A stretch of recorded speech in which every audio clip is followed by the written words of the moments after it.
Notre tour de table, Pauline Baduel, 2 îles d'Estonie, là c'est plus pacifique. 2 îles d'Estonie règlent leur compte au tir à la corde. Russes et Anglais feraient bien de faire la même chose. Oui, je vous emmène sur l'île d'Iumaa et de Saaremaa dans le détroit de la mer Baltique. C'est 2 petites îles, 500 habitants sur l'une, 600 sur l'autre. Après un siècle de guéguerre, elles ont enfin trouvé un moyen de régler leurs différends. Ces fameux tirs à la corde géants, vous imaginez les habitants aux 2 extrémités de cette corde qui faisait plus de 10 km de long. Ils ont tiré dessus, la corde traversait l'océan quand même. 500 d'un côté, 600 de l'autre. Et à votre avis, qui a gagné ? Personne parce que la corde a cassé au bout de 10 minutes. C'est raté. C'est raté, la corde a cassé. Un garde britannique fait un malaise pendant l'anniversaire de la reine Elisabeth. C'est l'une des images de ce week-end, ce garde britannique allongé au sol, la tête dans les graviers. Il a fait un malaise sans doute dû à la chaleur, mais comme le règlement interdit à ses compères de lui porter secours, eh bien il va rester à terre pendant plusieurs minutes. Le cortège lui marche même dessus.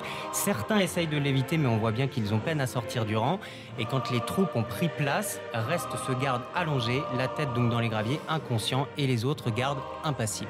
C'est incroyable, incroyable. Il tombe, les autres ne bougent pas. C'est interdit. Ça devient ridicule, non, qu'ils lui passent tous dessus à côté sans même le regarder. C'est comme ça.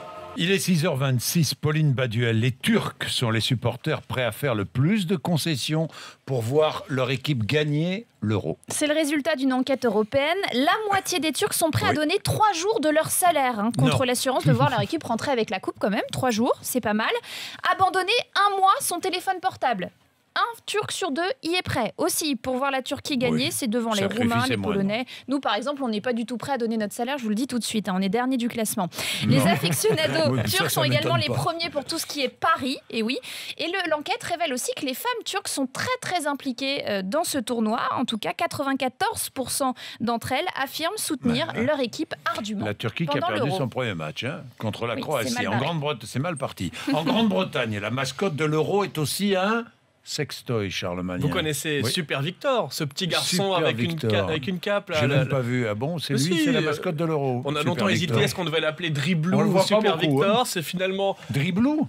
Non, finalement, c'est Super Victor, Jean-Jacques. On a tranché il y a des mois. Il s'appelle Super Victor. Problème. En France, il n'y a pas de problème. Vous voulez acheter Super Victor, vous tapez Super Victor sur Google, vous l'achetez. En Grande-Bretagne, quand vous tapez Super Victor sur Google, vous tombez sur des modèles de sextoy. Et donc, forcément, quand vous voulez acheter une peluche pour le petit dernier, ça ne le fait pas trop. L'UEFA précise que ce n'est pas elle qui fabrique et commercialise les jouets érotiques et qu'ils étaient là bien avant l'Euro et le choix du nom de Super Victor.